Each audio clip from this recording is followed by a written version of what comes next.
From claims of healings and visions to the world's most inexplicable events, whether you're a believer or a skeptic, the truth is always worth the hunt. EWTN Radio presents The Miracle Hunter with Michael O'Neill. Welcome to the Miracle Hunter radio show on EWTN Radio. This is Michael O'Neill. I'm the Miracle Hunter. People who tune into the show know that I love talking about future saints and future American saints specifically. And we've got the story of Father Demetrius Augustine Gallitzin to talk about his birth date. Birth anniversary is coming up on December 22nd. We'll be joined by Dr. Stanley Williams talking about the fascinating story of this priest who started out as a Russian prince, immigrated to the United States, and ended up being an exorcist priest and missionary, founding some settlements here in the United States in the Alleghenies. So very excited to talk with Dr. Stanley Williams later in the program. And we'll be catching up with Denis Morin in talking about the canonization cause of Venerable William Gagnon. So we're talking about two future saints on today's program. Later in the show, we'll be looking at the 365 Days with Mary project for today, December 16th. We've got the Our Lady of the New Advent devotion that stems from Denver, Colorado in 1991. The Might Be Saint of the Day, it is Blessed Mary Fontanella from Italy, who lived from 1661 to 1717.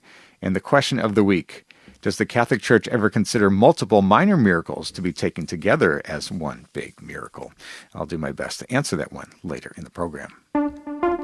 Let's take a look at the miracle news. We do this every week where we talk about the miracles happening around the world and those things that relate to miracles. And this isn't a miracle in this modern moment, but it is the 70th anniversary of one of the most amazing miracles that the Catholic Church has ever recognized. And that's the Weeping Madonna of Syracuse. And it was such a big deal that the Pope, for this 70th anniversary, he actually wrote a letter to the Metropolitan Archbishop of Syracuse to sort of acknowledge this 70-year anniversary. So this was kind of amazing. So I'll read a short bit of it. The Pope says, 70 years have passed since the tears of Our Lady were tenderly shed in the land in Syracuse between 29th of August and September 1st in 1953. Human tears flowed from the eyes of the Virgin depicted with the Immaculate Heart in the painting placed at the head of the marriage bed. From then, the Church of Syracuse has carefully and devotedly preserved those tears, which often reach the sick, the elderly, the suffering, the ecclesial communities in various parts of the world, as a sign of the close and heartfelt presence of the Mother of God and ours. Mary's weeping shows her showing in the compassionate love of the Lord, who suffers for us, for his children, who ardently hopes for conversion, who waits us as a merciful Father to forgive us everything and always. So that's just the beginning of this letter, and he ends with a prayer that says, O Virgin Mary, accompany the path of the Church with the gift of your holy tears, give peace to all the world, keep your children in your maternal protection, sustain in us fidelity to God and service to the Church, in our love towards all brethren. Amen. So that was the letter in commemoration of these tears of the Virgin Mary, and this was sort of an amazing circumstance where in this humble village, there's this Angelo Iannuso and Antonina Giusto. They were expecting their first child, and the mother, she lost her sight, and they prayed in front of this image of Our Lady of the Madonna of Syracuse, as she later became known. And tears began to emanate from this statue, and they moved the image, and it still began to weep tears, and it seems like the entire town showed up, and miracles happened. They brought the image to the police station. I'm not sure why they did that, but at the police station, the tears were continuing to come, and later this was investigated and approved by the local bishop, and they've built a basilica there in Syracuse to honor this weeping statue. Truly one of the strange, interesting, and fascinating miracles in our church. And the Pope actually got on Vatican radio at the time to announce this miracle to the world. So this is a highly honored and recognized miracle. And now we see Pope Francis, for the 70th anniversary of this miracle, going ahead with this letter to the bishop in commemoration. People can go to miraclehunter.com and look for the Syracuse weeping statue, and you can find out more about this incredible event. Let's take a look at Catholic Pub Trivia. We do this every week where we ask a trivia question and give out a prize to an emailer that gets the right answer. We give out the Miracle Hunter image of the Faces of Mary. Last week we asked the question, what was the name of the hill that Our Lady of Guadalupe appeared to Juan Diego in Mexico on December 12, 1531? We had many people writing in with the correct answer, and Trish Shout from Washington wrote in with the answer of Tepeyac. That is the name of the hill that Our Lady of Guadalupe appeared on. And believe it or not, before the name Guadalupe stuck, she was referred to by the local Franciscans there as Our Lady of the Tepeyac. So this was an important name in the Guadalupe story. So thanks, Trish, for writing in. We'll be sending you out the image of the Faces of Mary. In this week's question, we're talking today about one future saint, that's Demetrius Golitsyn, who was not born in the United States. He was born in Russia. And another one, Father William Gagnon, who did not die in the United States. And the question is a good one today. Who's the only American saint who was neither born nor died in the United States? If you think you know that answer, want to win the prize, send me an email. The question again, who is the only American saint who was neither born nor died in the United States? And if you think you know that answer, send me an email, and maybe you'll be winning the image of the Faces of Mary. We need to take a short break, but when we come back, we're going to be talking about the fascinating story of a Russian prince who turned into an exorcist priest in the United States. We'll be talking with Dr. Stanley Williams. Stay with us for that.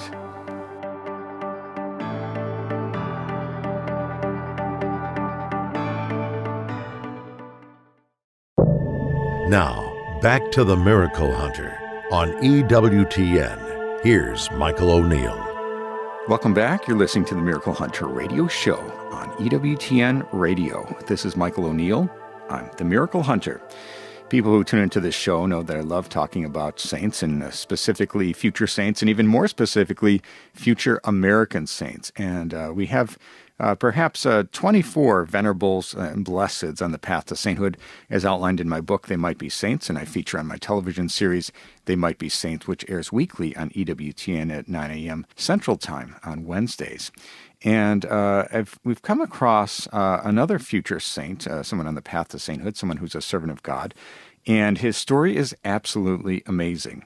We might say he's a Russian prince turned into exorcist priest in the United States. It's an incredible story. That's Demetrius Augustine Golitsyn.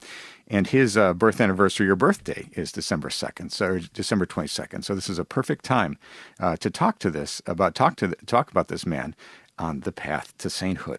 And we're so excited today to talk with Dr. Stanley Williams, who's a filmmaker and media creator for EWTN and otherwise. And he's the author of this fascinating book called Wizard Clip Haunting, a true American ghost story. And in this book, Father Demetrius Golitsyn plays a central role, perhaps is even the narrator of that book that talks about this fascinating case of demonic infestation and exorcism. But it's an amazing path of this Father Golitsyn, going from birth into nobility, into his life as a priest, as a missionary priest here in the United States. So we're so excited to welcome to the program Dr. Stanley Williams. Hi, Michael. Thanks for having me, and you've done a great job. I don't know that you need me now. You've summarized the story quite well. Well, thank you. Well, it's great to have you on, and I think that this story is fascinating. We talk a lot about future saints on this show, and oftentimes these people have come from Europe or otherwise, and they come to the United States, and they're a priest or a nun in the United States. But this story takes it to the next level. The background of Father Demetrius Augustine Golitsyn is fascinating. So as we get going here, who was the man, Father Demetrius Golitsyn? Well, Demetrius Prince, or we call him Prince Golitsyn, or the young Prince Golitsyn, because his father was also Prince Golitsyn. But the young Prince Golitsyn was born in 1770, and he was the son of Dmitry Alexeyevich Golitsyn, who was a Russian ambassador to France and the Hague, Netherlands. And he was part of a great aristocratic family of warriors and statesmen and diplomats from large moneyed holdings in Russia.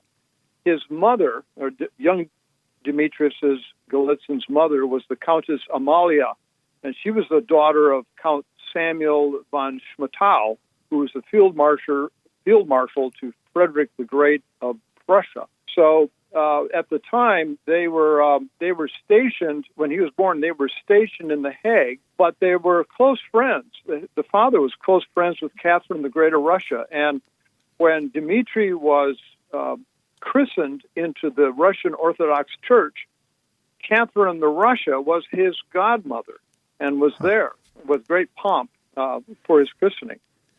So he grew up hanging around with great philosophers like Voltaire and Rousseau and artists and things like that. And his mother was referred to as a great salonist, which means that a society woman.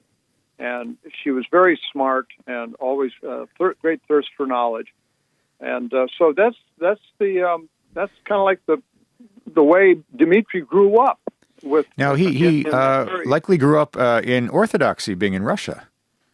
Except that, he grew up in Orthodoxy. His mother, though, had been baptized as a Catholic, but she had given that up and fallen away, and kind of sidestepped into Orthodoxy, Russian Orthodoxy. But Russian Orthodoxy was pretty blasé in the family. It wasn't. It was considered kind of like marginalized and not something you really participated in.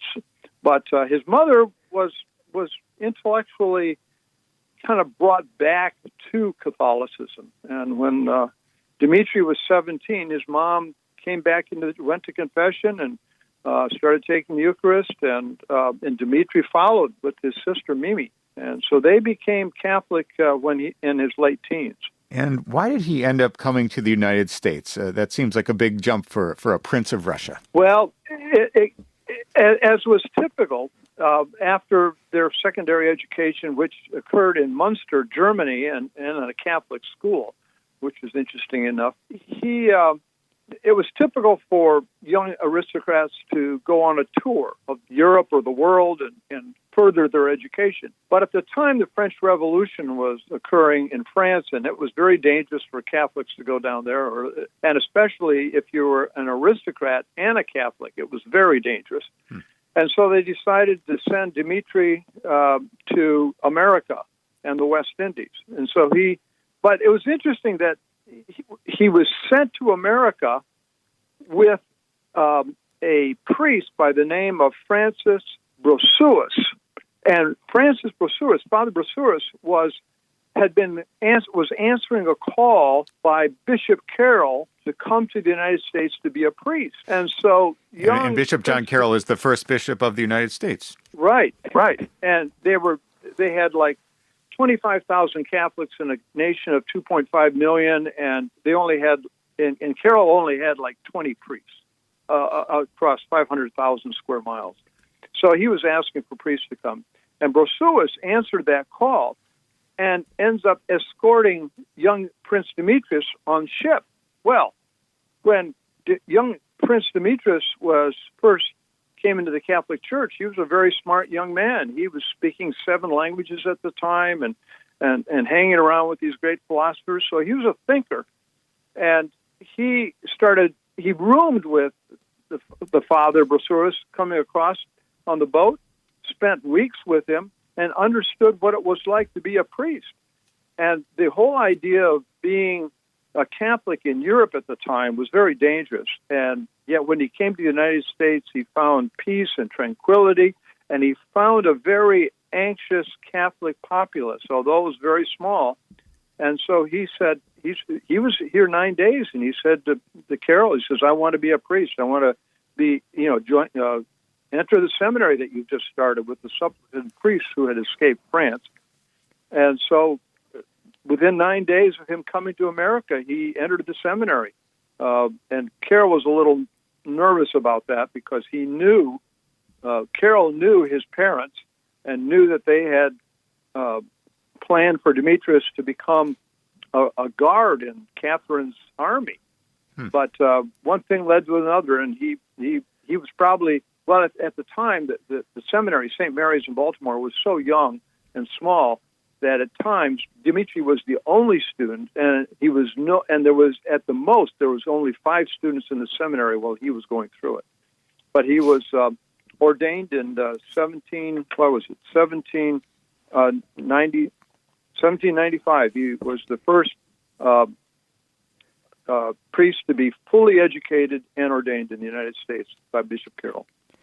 Amazing. We're talking today with Dr. Stanley Williams, filmmaker, EWTN media creator, and author of this book, Wizard Cliff Haunting, a true early American ghost story. And Wizard Cliff Haunting, it's an investigation that Father Demetrius became involved in. Give us a little bit of the backstory of how Father Demetrius got pulled into this ghost story, as you detail in your book. Yeah, well, it's just really fascinating. I found out from a Filipino living in Australia who called me on the phone. He had seen some of my Catholic apologetic stuff, and he knew I was a filmmaker, and so he said, hey, you need to make a movie about this. Well, I did some research, and I found out that what had happened is that there was we'll call him a renegade priest, a priest by the name of Denis Cahill, an Irish pioneering missionary priest who actually founded 6 parishes in the Maryland, Pennsylvania, Virginia area before Carroll even became superior of the priests in the United States, let alone bishop. And Cahill had run-ins with Carroll, but Cahill was introduced to Adam Livingston, the farmer where this infestation had occurred. And it was well documented, and people were coming from all over, and Livingston was a lapsed Lutheran, and he didn't know what to do, but he had some close friends who were Catholic, the McSherrys down the street, so to speak, in Leetown, Virginia. And the McSherrys introduced him to Cahill. Cahill came out and blessed the house and kind of subdued the poltergeist activity for a few weeks. But Cahill warned him. He says, you need to become a Catholic and be baptized, otherwise this is going to come back even worse. Well, Livingston ignored him. And Bishop Carroll heard about this from Cahill. But because Bishop Carroll and Father Cahill had a falling out, Carroll did not trust Cahill to do the exorcism. He wouldn't authorize it. Well, Gallitzin had just been a priest for 2 years and was up at Conwego in Pennsylvania. And so Carroll liked Gallitzin a lot, being the first priest he had fully educated and ordained. And he sent Gallitzin down to what was then Smithfield, Virginia, today it's Middleway, West Virginia, and said, go investigate this. And if you think it's really an exorcism, even though it's a Protestant residence and farm, I authorize you to do the exorcism. So Gallitzin goes down there. The infestation is real, and he's scared out of his boots. He's a timid guy to begin with, although very intellectual and astute, and he can't hold the prayer book steady enough to read the exorcism prayers, and he runs out of the house. And he says to Livingston, we need a more robust priest to do this. And Livingston says, well, that would be Denis Cahill, because he's already been here and confronted the ghost. And so Gallitzin and Cahill together end up exorcising the farm. And there's a lot more to the story, of course. But what happens is that Gallitzin stays in the area for 3 months, interviews everybody, and he writes about it, and he writes extensively about it. And he says, after 3 months of investigation, I was soon converted to a full belief of them. No lawyer in a court of justice did more than I, nor procured more than your unworthy servant. So he writes a lot about the whole thing, sends the transcript off to his superiors at Conwego, and like a good book loaned out, it never returns. So when I was doing research for this whole story and decided that the screenplay that I had written and had gotten some interest in L.A. wasn't enough, and I discovered what really happened to Cahill, which is a story all of its own, I decided I got to write this novel. And I had interviewed, as part of my research, I had interviewed Betty Seymour, who was the postulator for Gallitzin's cause, and I said, Gallitzin's going to be the narrator of this book because he's the only one that he was the eyewitness to it. He was involved in it. He wrote extensively about it, and he's a great apologetic writer. Even to this day, he's recognized as one of the originators of Catholic apologetic literature in America. And so that's how he became the narrator of The Wizard Cliff Haunting. Amazing. We're talking today with Dr. Stanley Williams, filmmaker, media creator, Catholic media apologist, and author of the book Wizard Cliff Haunting. It's about Father Demetrius Augustine Gallitzin, an amazing story. And, of course, that wasn't all that Father Gallitzin did. He had incredible missionary work with the Loretto settlement in the Alleghenies area and beyond. And now he is actually being considered for sainthood. You mentioned you've spoken with the vice-postulator about that cause. What can we say about the legacy of Father Gallitzin and his path to sainthood? Well, he went up to Loretto originally. Well, at the time it was called Clearfield, and it was the McGuire settlement, the Michael McGuire settlement. And there was about maybe 200 Catholics in the area, and he went up there when he was at Conwego on a sick call. It took him 4 days to travel across the mountains, about 130 miles, to attend to this woman who was very sick and thought she was dying. And while he was there, he was so taken with the place that he ended up buying 328 acres next to the McGuire settlements of 600 acres, and said, "I want to come back here and be the priest to these wonderful Catholic people," because they were unlike the very belligerent Catholics and Protestants that he was dealing with in Taneytown, Virginia, and around where he was doing his circuit riding. But the bishop didn't think he was ready, so it took 2 or 3 years before the bishop finally said, "Okay, you're ready. Go ahead. If you want to be the priest of these people up in western Pennsylvania and the boonies, up in the mountains that are just really isolated from everything, go ahead." Because there were a bunch of Catholics there that had petitioned Carroll for a priest. And so Gallitzin went up there and he spent his money. His mother was sending him some money occasionally, although he eventually gave up all his inheritance because he had become a Catholic and he had left Germany and Russia. But he used the money that his mother sent, and he built a small church, log cabin church, and a residence. But he also built a sawmill, a grist mill. He built a school. He just put his heart and soul into these people. And when he arrived, there were perhaps maybe 200 Catholics. But when he died, there were 5,000 families at 11 missions that he had settled within 100 miles of what is now Loretto, Pennsylvania. And today there's a minor basilica there called that he started, and it was rebuilt several times. And it's just really a fabulous place. And there's a university. There's a convent of nuns, and the friars, Franciscan friars, have a big facility. And the University of St. Francis University is huge and beautiful, and it's established there as well. So it's a real strong Catholic community. And he's credited with at least, like 3,000 baptisms within the first 10 years that he was there. What an incredible life. We've been talking today about Father Demetrius Augustine Gallitzin, his incredible path from Russian prince to exorcist priest in the United States. Yeah. And we've been so grateful to talk with Dr. Stanley Williams, who's written this book, Wizard Cliff Haunting, a true early ghost story, which, as its narrator, has Father Gallitzin. And Dr. Stanley, thank you so much for joining us on today's program.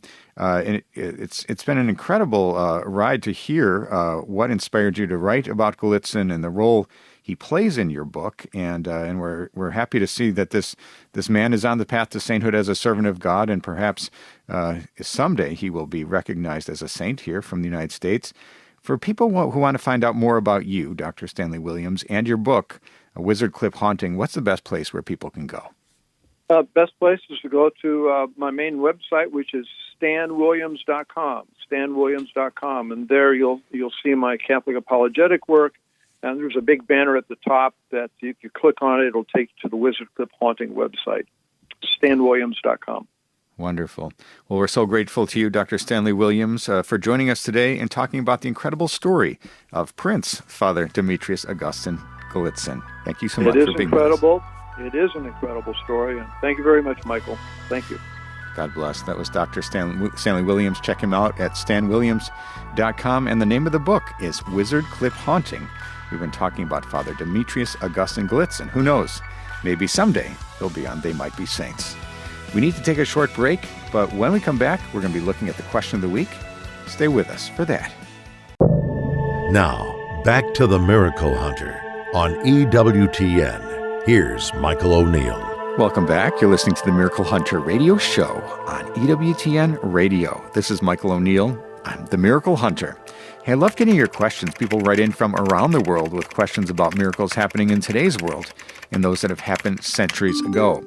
And I love getting the questions via email, and when I give talks around the country, maybe I give 10 to 20 talks per year, going to various parishes or shrines or conferences, and I talk about miracles. Been talking a lot about Eucharistic miracles because of the Eucharistic revival these days through the USCCB. But at the end, we always ask questions. We answer questions, and so people talk. We give questions for 15, 20, 30 or more minutes. And I love hearing what people are thinking about. So for people who want to invite me to speak at your parish or event, you can go to miraclehunter.com and click on the contact tab and send me a message that way. Now, this past week, I was interviewed in a pretty big interview on Sirius XM by Dr. Mark Siegel. You might know that name for his appearances on television and radio. And it was a fascinating interview for people who are Sirius XM subscribers. You can find that interview. Otherwise, I'll be posting to the Facebook page of the Miracle Hunter some clips from that great interview from Dr. Mark Siegel. He had a good question that I'm going to repeat for today's question of the week that I've never gotten before. And I get a lot of questions about miracles, but here we go. He says, does the Catholic Church ever consider multiple minor miracles to be taken together as a true miracle? And he was referencing that his father was 100 years old and had survived various circumstances and was still alive. And in his doctor's opinion, he thought all of these things were kind of small miracles along the way. And so he wanted to know, does the Catholic Church ever recognize a conglomeration of miracles, a set of miracles, when they look at canonization of saints? And the answer is no. It does make sense, of course, that we all have these circumstances in our lives that are beyond coincidence, that we consider minor miracles or small miracles that we see God working in our lives. And some people have more of those stories than others. I've definitely met people who can rattle off a series of inexplicable events. Perhaps they're not on the level of one of these capital M miracles that the Catholic Church would investigate and validate in Rome, but they still are significant in the lives of those people. And taken together, it seems pretty remarkable that the person's living a blessed life of some sort. And so to answer the question there, the Catholic Church only considers singular miraculous events, and oftentimes I've seen in the submission of miracles to Rome that they've tried to bundle miracles together or talk about a major miracle and a minor miracle, and those will go in the sainthood file for sure. But when the Catholic Church does its full-on investigation with the medical commission in Rome, looking to see if there was a serious condition not liable to go in its own, must be an instantaneous, complete, and lasting cure with no medical treatment that relates to the cure. In those cases, they're not looking at multiple ones and bundling them together. They're looking for these singular events that show the intercession of a would-be saint. So that's a great question I received on that interview on Sirius XM with Dr. Mark Siegel. And if you have a question for the Miracle Hunter, you can send me an email to miraclehunter@EWTN, or just go to my website at miraclehunter.com and send me a message that way. And maybe I'll be answering your question on the air next week. Let's take a look at the 365 Days with Mary project. We do this every week where we talk about the Marian devotion of the day as it lines up exactly to the day's date. And people all know Fatima, May 13th, or Lourdes, February 11th, or Guadalupe, December 12th. We just celebrated that big feast day, my favorite. But on each and every day of the calendar year, there's a different Marian title that lines up in some way to a different date. So we have feast days, commemorations of miracles, the building of basilicas, etc. There's reasons to celebrate and honor the Virgin Mary each and every day on the calendar year all around the world. And so for today's date, December 16th, we've got Our Lady of the New Advent from Denver, Colorado in the year 1991. So the story goes that with the Jubilee year 2000 upon the world, Archbishop Stafford of Denver, Colorado decided to hold a 9-year novena to the Virgin Mary in preparation for the new millennium. As part of this run-up, he commissioned an image of Our Lady of the New Advent in 1991, which became the official icon of the Archdiocese. In 1992, the Vatican responded to the bishop's request for a liturgical feast day to honor Our Lady of the New Advent with the designation of December 16th. At the opening of the 1993 World Youth Day in Denver, John Paul II prayed in front of this sign-style icon, saying, "O Mary, Our Lady of the New Advent, who kept all these things, pondering them in your heart, teach these young people to be good listeners to your Son, the Word of Life." And that was Our Lady of the New Advent from Denver, Colorado from the year 1991. For more information on this fascinating devotion, or any of the hundreds of other Marian devotions from around the world, you can go to 365dayswithmary.com, or pick up the book or download the free app, 365 Days with Mary, Marian Calendar, available on the Apple App Store. Let's take a look at They Might Be Saints. We do this every week where we talk about the people on the path to sainthood. We're talking about servants of God, venerables, blesseds, before they have all their miracles together and are recognized by saints in Rome. And so we always try to keep you up to date on who's coming down the pipeline as far as future saints go. There's been as many as 10,000 saints throughout history, but we've got many more in process. So earlier in November, the Holy Father, Pope Francis, received an audience. The Most Reverend Cardinal Marcello Semeraro, prefect of the Dicastery for the Cause of Saints. And during this audience, the Pope authorized this dicastery to promulgate the decree regarding the heroic virtues of the servant of God, Maria Francesca Foresti, born Eleonora, founder of the Congregation of the Franciscan Adoring Sisters, born February 17, 1898 in Bologna in Italy, and died on November 12, 1953 in Ozzano, Emilia in Italy. And according to the Dicastery for the Causes of Saints website, they say, she was the founder of the Congregation of the Franciscan Adoring Sisters. She was a religious woman full of hope and enthusiasm. She had suffering and disappointments, but she continued to abandon herself to the Lord in a radical gift of herself. She suffered the dark night of the soul, which united her even more to the passion of Jesus. And that is Maria Francesca Foresti, who is now a venerable. And with one miracle, she will be declared blessed, and a second miracle, she will be Saint Maria Francesca Foresti. For more information on these saints and all the ones we feature on the television program, They Might Be Saints, you can go to theymightbesaints.com. Let's take a look at the Might Be Saint of the Day. We also talk about those people whose feast day or death anniversary lines up exactly to the day's date. We have another Italian today. There's lots of Italians on the path to sainthood, as it turns out. They have somewhat of a home field advantage, I think. Blessed Maria Fontanella from Italy, from 1661 to 1717 in Italy. She was born on December 16th, and she was born on January 7th, 1661, in Balderino in Italy, and she was born in nobility, one of 11 children to Count Fontanella of Sant'Anna in Italy. At age 12, she joined the Cistercians at Saluzzo in Italy, and unfortunately, Mary's father died soon after, and Mary had to return home to help with the family. 4 years later, over the protests of her family, she joined the Carmelites in Turin. And she's considered a visionary and a mystic, and she was the victim of numerous demonic attacks.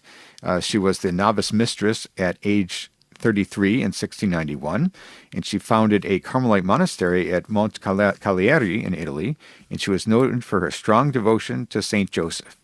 And she died on December 16, 1717, at Turin of natural causes, and was beatified on May 14, 1865, by Pope Pius IX. And that is the Might Be Saint of the Day, Blessed Mary Fontanella from Italy, living from 1661 to 1717. With one more miracle, she will be called Saint Mary Fontanella. We need to take a short break, but when we come back, we're going to be talking with Denis Morin about the Venerable William Gagnon canonization cause. Stay with us for that.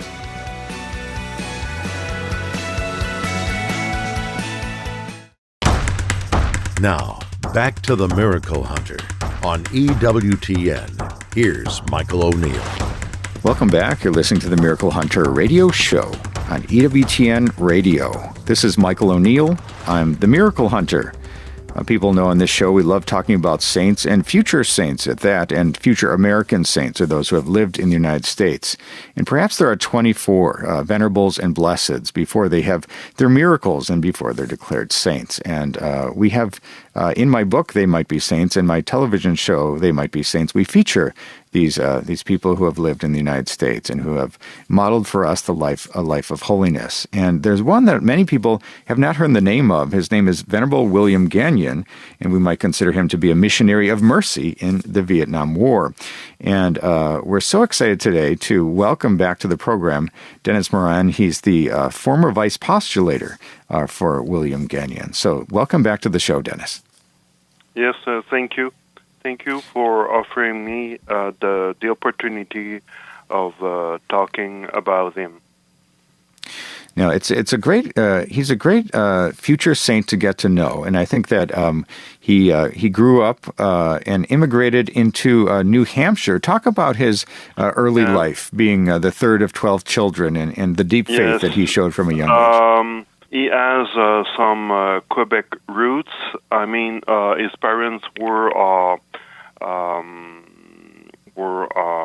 Franco-Americans that came to New Hampshire to work in the cotton mills, and but the family he spent a part of his youth in New Hampshire and Dover, New Hampshire, and also in the east of Quebec, and also in Barton, Vermont. So he was from a very modest family, and he has to work with his father and also with his eldest brother in the mills too. So, and he knew he was a good worker, and he knew to work patiently from the dawn from sunrise to sunset. So yes, and at the beginning of the 30s, he considered the possibility of becoming religious, a brother. So he entered in 1932 in the Order of St. John of God. And what attracted him to this order of the 16th century Spaniard? What drew him to that? It's to take care. The aim of that order is to relieve the suffering people, either poor or either sick person in hospital or in refuge facilities. So he had the will to help people around him. And so the charity, the virtue of charity, was always there in his art. Wonderful. And from what I understand, he had started down that path to become enter religious life, but his father was injured and he had to be called back home to help out with his family. True. Indeed, he entered in 1930. He did his postulate. His father was injured, and he had to come back at home to take care of his brother and sisters, and to work at the mill to help the family. And and when his father was better, had recovered, he returned to Montreal to re-enter the order in 1932. And what were the circumstances under which he ended up volunteering to go to Vietnam? I know he had a lifelong desire to be a missionary. How did this all transpire? He was happy to work in Montreal in the hospital, Our Lady of Mercy Hospital. But as a young man, he had the dream to devote himself to elsewhere. So it was a kind of a dream, especially in the. We must remember that in the 30s, 40s, and 50s, there were a lot of people from the province of Quebec, and also from France or from Spain or from Ireland, who left their country to do some missionary apostolate elsewhere. So for Brother William, he had that dream to go elsewhere, and it seems that Providence answered pretty well, because the provincial of superior of in those days went to Rome, met a Vietnamese bishop who said, I would need some male nurses in Vietnam, in North Vietnam, to take care of the refugees. So it was decided that Brother William would be sent with two young brothers over there to realize a mission. Amazing. We're talking today with Denis Morin, the former vice-postulator for Venerable William Gagnon, who was declared venerable in 2015, and blessed would be his next path or stage in the path to sainthood. And when we talk about his time in the middle of this Indochina War, he was right in the middle of it, right? I mean, grenades were going off, and yes. It had to be a scary place to be with being right in the middle of the war, with bombs exploding, sometimes very close. Talk a little bit about what Brother William did during those days. Yes. At the beginning of the mission, the brothers were in the North Vietnam, and during the Indochina War. And they started to have a house in Bui Chu at 100 kilometers from Hanoi, and also they tried to open a house at Hanoi.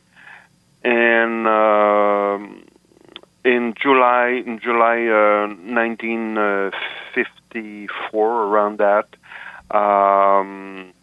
The communists took the north part, so they had to. The brothers had to go south. So so they went south with all the refugees. It seems that it was about 1 million of refugees who flew from North to South Vietnam to escape the communist invasion.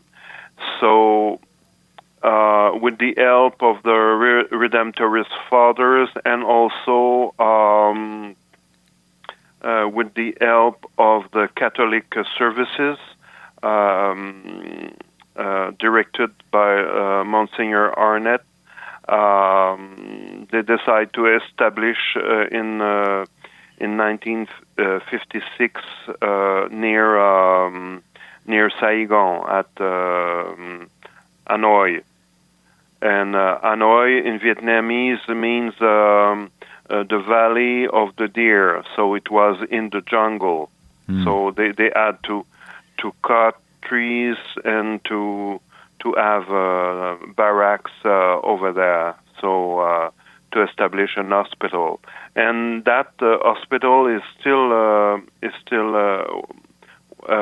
works today, and it has been recuperated by the state of Vietnam, but it's still open over there. Amazing. And one of the things that stands out to me is the brothers there who served at the hospital and otherwise, they cared for everyone, the civilians, the soldiers. Didn't matter who they fought for, and they just helped everyone. And especially when we talk about Brother William Gagnon, he had to do so many things as a nurse, as a contractor, novice master, fundraiser, social worker. He had many things to do when he was there, and taking care of the sick was one of the major things. Talk a little bit, please, about how he ended up dying. What was the end of the life of Brother William? Okay, at the end of his life, he was he devoted himself in Vietnam for about 17 years.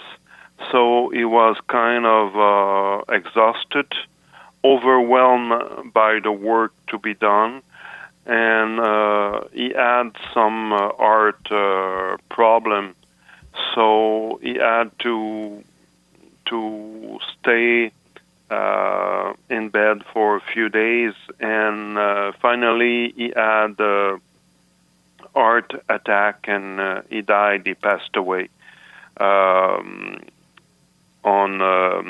the 28th of February 1972. And so for himself, it was more that he had always to relieve others, to pray. During the day, his schedule was during the day he relieved people as a nurse, and in the evening he did some writing the correspondence, doing the accounting, and in the night he went to the chapel to pray in before the blessed Saint Sacrament. So he had very a full schedule, and during his life he had already a reputation of sainthood. So he was considered as a saint even during his life. So when he passed away, there were lay people from the area, brothers, fathers, and sisters from various congregation who came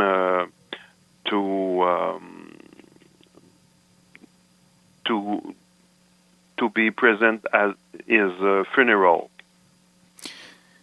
Amazing. He was well loved for his great work, and yes, and he and I went to Vietnam in 2012, and I went to his tomb near the hospital in Onai Bien Hoa near Ho Chi Minh City, and people still go to pray at his tomb every day around 4 or 5 a.m.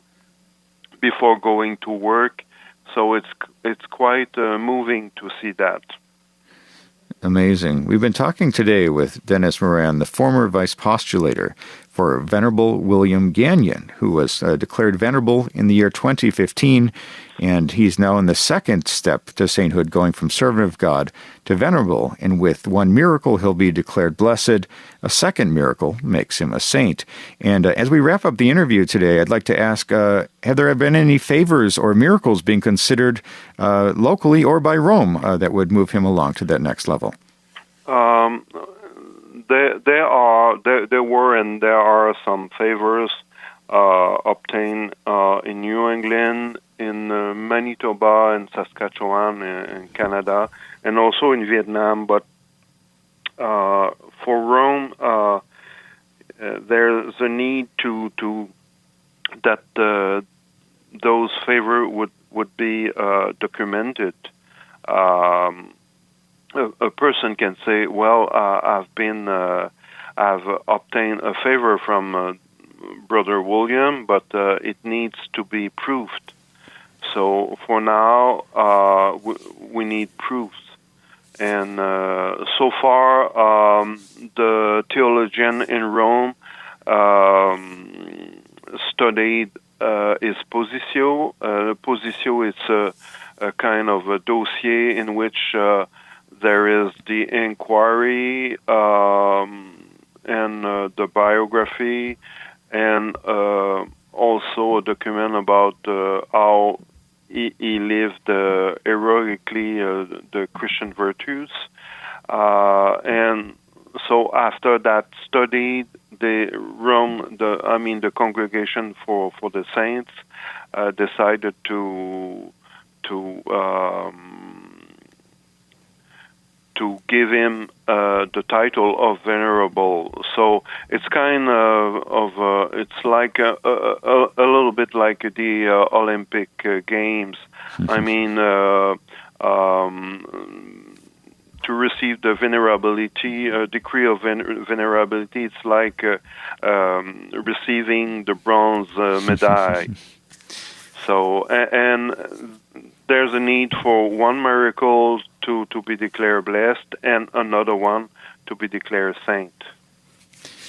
Absolutely. Yeah, we'll be praying that he moves along the path to sainthood. Is there a website or another place that people can go to learn more about Venerable William Gagnon or his canonization cause? The people can go online to look for Hospitaller Order of St. John of God. There's a website prepared by the General Curia of the Order in Rome, and that website is there's an English version of it. So, and there's a section about the saints, the blessed, and the venerable of the order. So people can consult that website. Wonderful. Well, we're so grateful to you, Denis Morin, the former vice-postulator for Venerable William Gagnon, who's now a venerable, and we'll pray that he moves along that path to sainthood, to blessed and then to saint. Thank you so much, Denis, for joining us on today's program. Thank you to you. God bless. That was Denis Morin talking to us about Venerable William Gagnon, one of the 24 venerables and blesseds from the United States who may someday be saint. And that's all the time we have for today's show. If you missed any of this episode or want to catch up on past episodes, you can go to EWTN.com/radio, check out the audio archives, or download the free EWTN app. I'd like to thank our guest today, Denis Morin, talking about the Venerable William Gagnon canonization cause, and Dr. Stanley Williams talking to us about Servant of God Demetrius Augustus Golitsyn. I'd like to thank you for joining me today on Miracle Hunter, where from claims of healings and visions to the world's most inexplicable events, whether you're a believer or a skeptic, the truth is always worth a hunt. Talk to you next week.